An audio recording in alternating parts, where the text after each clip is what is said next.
Dans la lutte contre le sida, s'intéresser aux Africains vivant en France est très important puisqu'ils représentent la deuxième population la plus touchée par l'épidémie, après les hommes ayant des rapports sexuels avec des hommes. Cette étude nous a permis de montrer que plus d'un tiers, entre un tiers et la moitié des personnes qui vivent avec un VIH aujourd'hui et qui sont nées en Afrique subsaharienne ont été infectées après leur arrivée en France. Et on a pu voir aussi que les années où on s'infecte sont les années où on a des problèmes de logement ou des problèmes de titre de séjour. Ça c'est un résultat très important parce que ça veut dire que la précarité que connaissent les Africains quand ils arrivent en France, qui touche une grande majorité d'entre eux, est un facteur de risque pour l'infection par le VIH.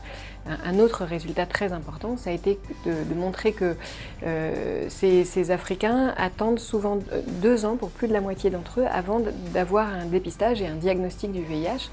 Donc il est vraiment important de généraliser le dépistage dans cette population et de le répéter pour que les personnes soient dépistées, diagnostiquées le plus rapidement possible et puissent entrer en traitement. La première chose que montre l'étude Parcours, cette étude auprès des Africains vivant en Île-de-France, c'est que les personnes ne viennent pas en France pour se faire soigner, comme on l'entend beaucoup. Pour preuve, 90% de ceux qui ont un VIH ne savaient pas qu'ils avaient un VIH avant d'arriver en France. L'autre grande idée reçue qu'on fait tomber, c'est effectivement que le VIH serait une épidémie d'importation. En montrant que plus d'un tiers des personnes se sont infectées après l'arrivée en France, on montre que c'est aussi une maladie qu'on attrape en France. Alors, après cette étude qui était une étude qui décrivait la situation, on passe à une étude interventionnelle, c'est-à-dire qu'avec des associations, en particulier ARCAT et Afrique Avenir, on est en train de réfléchir à comment proposer une intervention dans les quartiers où vivent les Africains en Île-de-France pour justement donner à chacun la capacité de prendre soin de sa santé et de prendre soin de sa santé sexuelle. Et cela passe par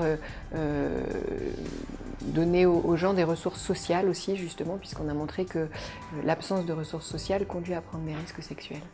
Pour imaginer un monde sans sida, et en particulier pour protéger les populations les plus vulnérables, la recherche doit continuer pour trouver des nouvelles solutions, toujours et encore, et adaptées à chaque population. Et pour cela, on a besoin de recherche, de soutien, de financement. SIDAction nous aide, donc n'hésitez pas, aidez SIDAction sur www.sidaction.org.